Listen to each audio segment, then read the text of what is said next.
আমি মাদ্রাসায় শুয়ে আছি, শান্ত বক্সি আমাকে আসি বলে আমার বাড়ি যাওয়া লাগলো হয়। আমি সেই সময় বলি না আমি যাবো না।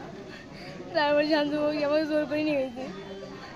যাই তার বাড়িতে আমি শুয়েছি, সে লাইট নিয়ে বাইরে বেরো।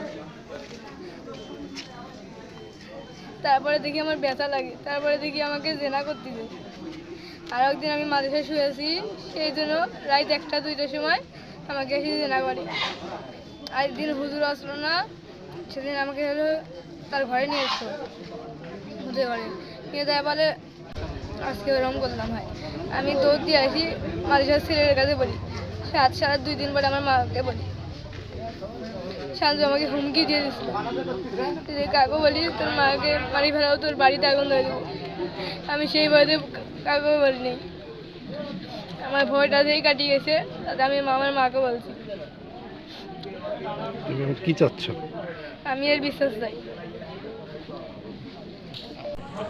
শ্রমিক লীগ নেতা সঞ্জয় বক্সির দৃষ্টান্তমূলক শাস্তি হোক, এটা আমরা সকলে চাই। রফিকুল এবং তার স্ত্রীর কাছ থেকে জানতে পারি যে তার ছেলে দুজনের সঙ্গে নেককারজনক ঘটনা হয়, সেটি হচ্ছে বলৎকার। তো এটি কীভাবে সম্ভব হলো, আমরা তেনাদের কাছ থেকে যতটুকু শুনেছি সেটি হচ্ছে যে সঞ্জয় বক্সি ওই অঞ্চলের একজন মানুষ, উনি শ্রমিক লীগ নেতা। উনি প্রতিষ্ঠান কর্তৃপক্ষকে বলে যে আমি বাড়িতে থাকবো না অমুক দিন, আমার বাড়ি পাহারা দেওয়ার জন্য 2জন ছেলেকে একটু পাঠাই দিন। তো ওই মাহিম এবং আওলাদকে তার বাড়িতে রাতে পাঠাই দেয়, তারা সেখানে থাকে। সঞ্জু যথারীতি রাতে এসে মাহিমের সঙ্গে বলৎকার এই ঘটনাটি ঘটায়। তো এটি আসলে আগে বলেনি, পরে আবারও একদিন মাদ্রাসায় উনি থাকে। মাদ্রাসার সামনে উনি মাঝে মধ্যে শাকসবজি আবাদ করে, সেই সুবাদে রাতে সেখানে থাকে। এই পজিশনে থাকতে গিয়ে আওলাদের সঙ্গে এবং ওই মাহিমের সঙ্গে আবার পুনরায় একই ঘটনার পুনরাবৃত্তি ঘটায় মাদ্রাসায়।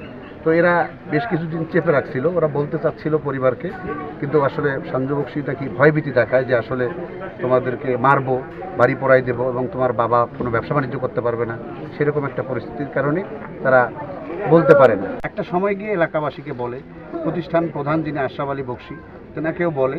তো তিনি বলছেন যে ঠিক আছে, আমরা বিষয়টি নিয়ে 2-1-এর মধ্যে বসবো। তো সেই ভিকটিমকে এখানে আনতে পারেনি, অর্থাৎ শ্রমিক লীগ নেতা সঞ্জয় বক্সিকে আনতে পারেনি। তারপরে এভাবে কালক্ষেপণ করতে থাকে। পরবর্তীতে রফিকুল এবং তার স্ত্রী, তার সন্তান এবং আওলাদকে নিয়ে থানায় যায়। গিয়ে তাদের স্বীকারোক্তি মোতাবেক তারা মামলা গ্রহণ করবে এই মর্মে মামলা আধা আধি লেখা হয়। এমন একটা সময় গিয়ে কোনো এক মানুষের ফোন আসে, সেটা এনসিপি নেতা, তার বড় ছোট ভাই, সেও হতে পারে বা অন্য কেউ হতে পারে। তো আমরা সেটি সঠিক জানি না। সেখান থেকে তাদেরকে বলা হয় যে আপনারা বাড়িতে গিয়ে এটি স্থানীয়ভাবে মীমাংসা করার চেষ্টা করেন। তো ওনারা বাড়িতে এসে আবারও স্থানীয় মানুষের কাছে বিচার প্রার্থনা করে, সমাজবাসীর কাছে।